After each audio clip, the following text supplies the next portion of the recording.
नदी के किनारे एक बिल्ली डूब रही थी। एक कुत्ते ने उसे देखा और तुरंत पानी में छलांग लगा दी। कुत्ता बिल्ली को किनारे पर ले आया और उसकी जान बचाई। बिल्ली डरी हुई थी, लेकिन कुत्ते ने उसे शांत किया। दोनों दोस्त बन गए। कुत्ते ने बिल्ली को अपने घर ले जाकर गर्म दूध पिलाया। बिल्ली ने कुत्ते को धन्यवाद दिया और दोनों साथ रहने लगे। कुत्ते ने बिल्ली को तैरना सिखाया और बिल्ली ने कुत्ते को शिकार करना सिखाया। वे हमेशा एक दूसरे की मदद करते थे।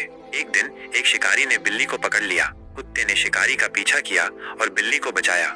दोनों हमेशा साथ रहे और एक दूसरे की रक्षा की।